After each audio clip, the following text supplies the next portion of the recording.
हमारे साथ शशिकांत साहब जुड़ रहे हैं, पूर्व डीजीपी पंजाब के। सर, स्वागत करता हूं आपका। आपने इस मैटर को कैसे देखा?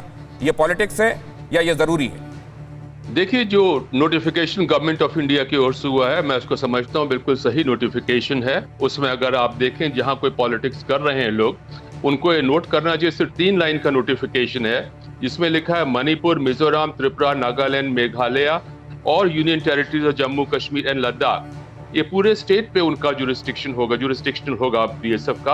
और बाकी स्टेट्स जो हैं, गुजरात, राजस्थान, पंजाब, वेस्ट बंगाल, असम, इसमें 50 किलोमीटर का होगा। जो गवर्नमेंट ऑफ इंडिया का जो नोटिफिकेशन है, राष्ट्रीय हित की बात कर रहे हैं, उसमें बिल्कुल ठीक है। बहुत सारे इश्यूज हैं जिनकी वजह से डिसीजन मैं समझता हूँ लेना पड़ा। सबसे बड़ी चीज है, मैं अगर पंजाब की बात करूं, अब ड्रोन की यहाँ पे मार हो रही है, उससे यहाँ पे आर्म्स, एम्युनिशन और ड्रग्स आ रही हैं। और जो ड्रोन्स वगैरह हमारे यहाँ पंजाब में रिकवर हुए हैं, कुछ मारे गए हैं, उनका एनालिसिस बताता है कि उनका जो उड़ान थी करीब 50 किलोमीटर से ज्यादा नहीं थी। हालांकि इंटरनेशनली कई ऐसे ड्रोन्स हैं जो कि सर, शशिकांत सर, लोग ये जानना चाहते हैं कि बीएसएफ की तैनाती तो पहले भी थी, उसका ज्यूरिसडिक्शन 15 किलोमीटर तक होता था, फिर स्टेट पुलिस देखती थी। अब भी अगर गिरफ्तारी होगी, जिन तमाम प्रावधानों के तहत होगी, तो स्टेट पुलिस को ही गिरफ्तार करके वो व्यक्ति दिया जाएगा, फिर उसके आरोप पत्र पेश किए। नहीं सर, ऐसा नहीं है। अगर आप नोटिफिकेशन का पूरा डिटेल स्टडी करें, उसमें लिखा है कि अरेस्ट, सीजर वगैरह की पावर्स बीएसएफ की होगी, जिसका मतलब है बीएसएफ को भी एक पुलिस स्टेशन के रूप में गठित होगा। ये डिटेल ऑर्डर आने की कोशिश करें, जैसे सीबीआई जिसमें मैं काम कर भी चुका हूं, उसमें भी इसको पुलिस स्टेशन पावर्स हैं। जब police station powers, SHO powers होती हैं, उसके बाद केस रजिस्टर होता है और उसके बाद का प्रोसिक्यूशन वगैरह है। इसमें कोई समस्या की बात नहीं। अगर पहले वाला सिस्टम रखना था तब भी ठीक था कि पुलिस उनको पकड़ो और पुलिस के हवाले कर दो, पुलिस उनका प्रोसिक्यूशन करे। सर, तो एक बात और समझा दीजिए, क्योंकि आपने डिपार्टमेंट हेड किया है, मैं ये समझना चाहता हूं कि क्या बीएसएफ के बीच में और वहां संबंधित राज्य की जो पुलिस होती थी, कोऑर्डिनेशन एक चैलेंज होता था क्या सर? और इसलिए ये किया गया? नहीं थी, कोई प्रॉब्लम थी, कोई कोऑर्डिनेशन की प्रॉब्लम नहीं थी। प्रॉब्लम नहीं थी तो फिर ये क्यों किया गया सर? जो सबसे बड़ा इश्यू पंजाब में था कि ऐसे लोगों का जिनके खेत जो कंडियाली तार है, बार्ब्ड वायर के आस आगे भी थी, वो इश्यू था, वो भी एमिकेबली सेटल हो गया है। तो फिर ये क्यों किया गया सर? उसमें कोई डिवीजन की बात ही नहीं है, इस प्रोविजन की जरूरत क्या थी सर? मानने की बात ही नहीं है। फिर इस प्रोविजन की जरूरत क्या थी सर? अगर पहले भी चल ही रहा था और ठीक से काम हो रहा था, तो इस प्रोविजन की जरूरत क्या थी? और अगर ठीक से ही काम हो रहा था जी, सर, मैंने आपकी सेवा में अर्ज किया कि जो आजकल ड्रोन्स वगैरह इस्तेमाल हो रहे हैं, 50 किलोमीटर तक जा सकते हैं। और जो भी चाहे क्रॉस बॉर्डर होता है, चाहे ड्रग्स आती हैं, उसके लिए जो सबसे आगे वाला होता है, वहां पे सेफ हाउसेस की लाइन आमतौर पर बन जाती है। जब पुराना जमाना था कुछ समय पहले, तो सेफ हाउसेस बिल्कुल बॉर्डर पे होते थे, ताकि वो 4, 5, 6 किलोमीटर चल के वहां पहुंच जाएं।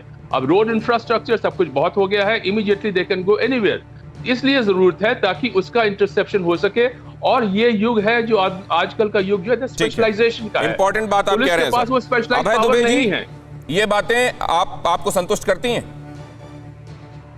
देखिए दिनेश गौतम जी, कुछ 2-3 बातें हैं महत्वपूर्ण, मैं आपसे वो शेयर करना चाहता हूँ। चुनौती देता हूँ, पूरे शो खत्म होने तक बता दीजिएगा जो रोज ढिंडोरा पीट रहे हैं सालों से एंटी ड्रोन सिस्टम का।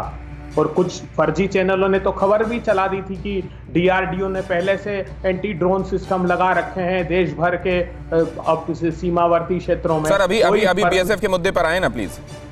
बीएसएफ पर ही आ रहा हूं। क्या बीएसएफ का जुरिडिक्शन बढ़ाना समाधान है? मुझे बताइए। जम्मू कश्मीर, लद्दाख और जो ये जितना एरिया आपने बताया नॉर्थ ईस्ट के स्टेट्स का, पहले से पूरा जुरिडिक्शन इनका है। मणिपुर, मिजोरम, त्रिपुरा, असम जी, वो 13 जुलाई 2014 का नोटिफिकेशन पढ़िएगा। 604 बड़े आतंकी हमले हुए, जिसमें 2653 सेना के जवान और नागरिक मारे गए, जिसमें 281 बड़े। मैं छोटे की बात ही नहीं सर, तो आप स्टेटस को चाहते हैं क्या? सुनिए ना, अब बात तो सुनिए मेरी। साइंटिफिकली मोदी सरकार ने सिर्फ छोटा सा उद्देश्य है इनका, पंजाब के चुनाव को प्रभावित करना। ये मुंद्रा के पोर्ट से जो पकड़ाई थी ड्रग्स का जो कंसाइनमेंट पकड़ाया, 9 जून 2021 को 1,75,000 करोड़ रुपए का 25,000 किलो का सेमी कट टेल्कम पाउडर के नाम का ड्रग्स देश भर में फैला। 5 जगह दिल्ली में छापे पड़े उसके। अरे देश के हर राज्य में ड्रग्स के छापे पड़ रहे हैं, तो क्या बीएसएफ पूरे हिंदुस्तान का जुरिडिक्शन कर दोगे? क्या बात करते हैं मोदी सरकार? आप पुलिस स्टेट बनाना चाहते हो क्या हिंदुस्तान को? मैं आग्रह करता हूं, जम्मू कश्मीर में आपने प्रजातंत्र खत्म कर दिया तो क्या हालात है, और ये तालिबान की आप बात कर रहे थे। सर ठीक है, मैं कुछ देर के लिए आपकी बातों पर भरोसा कर भी लूं अभय दुबे जी, तो राजस्थान में तो पहले से 50 किलोमीटर है, गुजरात में 80 थी, उसको 50 किया गया है, तो आप इसको, आपको वो नजरिया क्यों आप बाय कर रहे हैं, ये क्यों नहीं देख रहे हैं कि पहले से ही 50 से ज्यादा भी रहा है ज्यूरिसडिक्शन? नहीं, आप देखो, ऑरेंजेस और एप्पल को कंपेयर मत करो। आप पंजाब को राजस्थान के क्षेत्रफल का मूल्यांकन तो करो साहब। मैंने कहा कि वो बाड़मेर जैसलमेर जितने जिले बड़ा पंजाब है कुल मिलाकर। अरे पूरा पंजाब, वहां के उप मुख्यमंत्री कह रहे हैं कि मेरे पैतृक गांव में जाना है तो मैं कमांडर से अनुमति लूंगा कि साहब मुझे जाने दो, वो कहेगा कि आपकी सुरक्षा के साथ नहीं जा सकते आप। क्या बात करते हैं आप? परवाह देश की, सोमवार से शुक्रवार रात 10 बजे TV9 भारतवर्ष पर।